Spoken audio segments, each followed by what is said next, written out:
So that's how a regular palooka goes from cabbie to mob enforcer overnight, is it? Just dumb luck? Didn't feel that way at the time. Me parking on that particular street, taking a break just when Paulie and Sam are coming around the corner, what are the odds? It felt like, I don't know, like someone was watching out for us. Whatever helps you sleep at night, pal, but it's a lucky break all the same. I mean, one day you're busting your back, doing an honest day's work in a city that's been trying to scrape you off its heels since the day you stepped off the boat, and the next you're stuffing your pockets full of Salieri's dirty money and lording it over the rest of us. Yeah, it wasn't like that. Back then, Salieri didn't have the run of the city. For every buck Salieri made, Don Morello would turn 10. He paid off cops, politicians, judges, and anyone he couldn't buy, he scared into looking the other way. He did seem to have the city jumping in its own shadow, I'll give you that. You hear anything about Joey Crackers? Yeah, got his name in the Morello file, sure. Boxer, right? Yeah, that's the guy.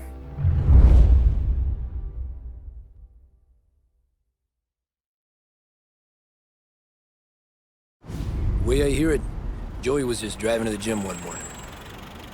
Probably daydreaming about winning a belt or something. God damn it! Moron! You're driving with your goddamn eyes closed? Look at this! Jesus, Mary, Joseph, Tom Morello, I didn't know it was you. You know anybody else driving a rare import in this part of town, Joey? No. Well, then, I'm sorry, I was driving real slow. You're saying this is my fault?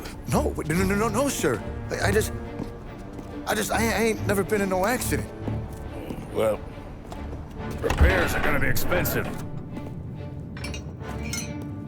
Oh, you're not gonna need that, sir. The tires are just fine. The grill's a little bent up is all. I mean, I got a cousin I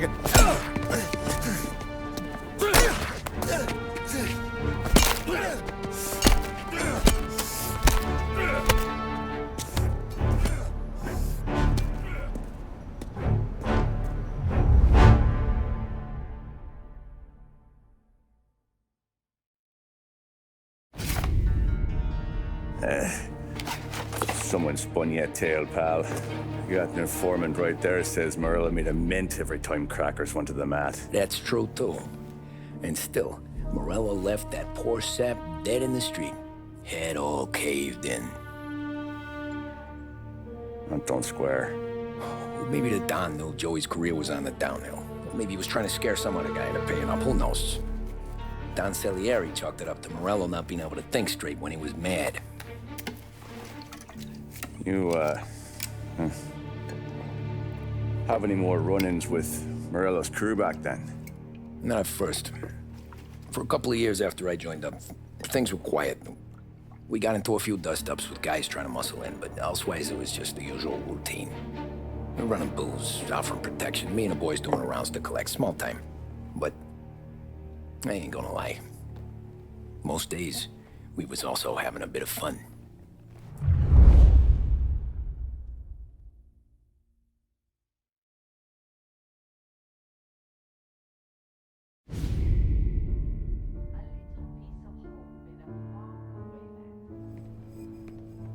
Tommy, thanks for getting down here so quickly. Yeah, sure thing, boss.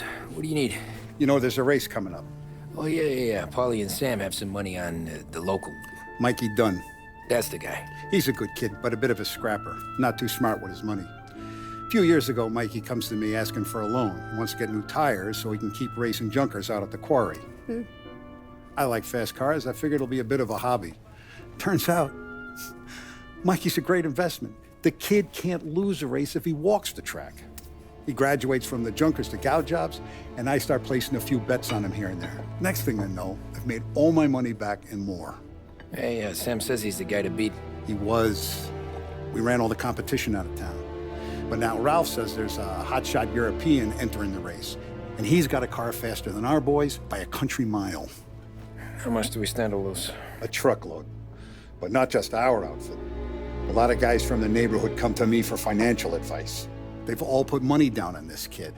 It'll be like Black Thursday around here if he loses. Well, for everyone except Morello. Oh, you think he's from the European? Oh, I'm certain of it. You want something to happen to the driver? Can't find him. Morello's got him holed up somewhere safe. Besides, if he drops out or disappears now, none of our wagers will stand. Everyone will cry foul, say the race is fixed. What about his car? That's the ticket, Tommy. Ralph knows a guard at the track.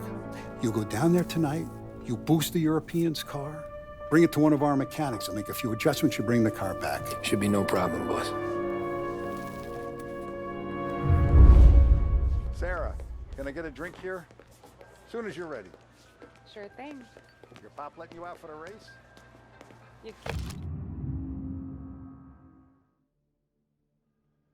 kidding? Feels like we're packing this place up and moving it to the stand. Look at this half portion. Where were you last night? I was with you. You go on ahead, Tom. I'll deal with this mook. Alex, Hey, buonasera, Tom.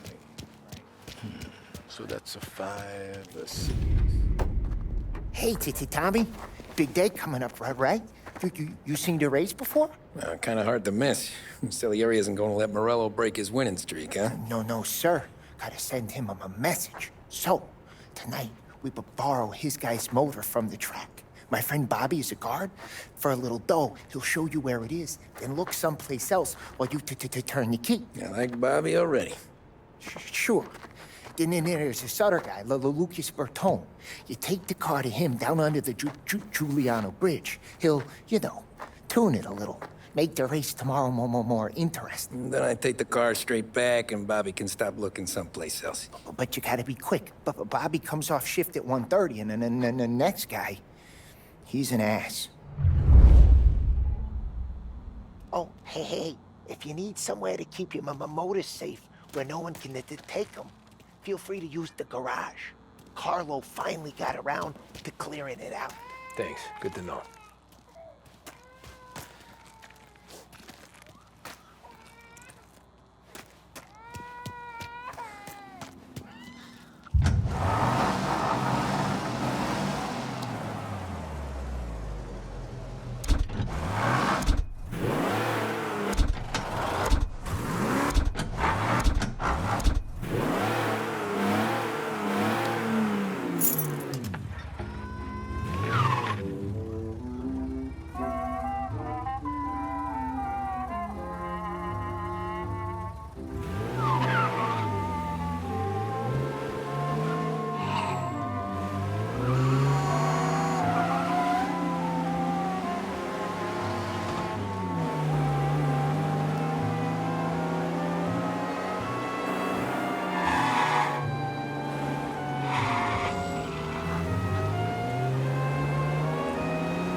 You Bobby? Yep.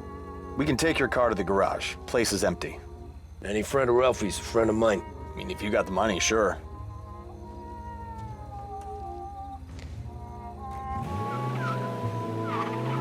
Tomorrow morning they start coming. Whole city. They smuggle in hooch. There's fighting. I hate it. Ah, come on. Name a better place to pick up a dame than this place this weekend. Don't get me started. Things I've seen.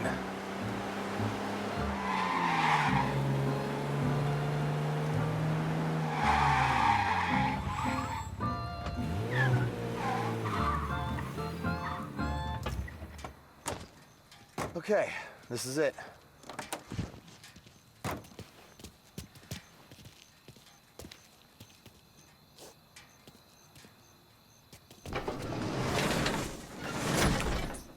Here she is.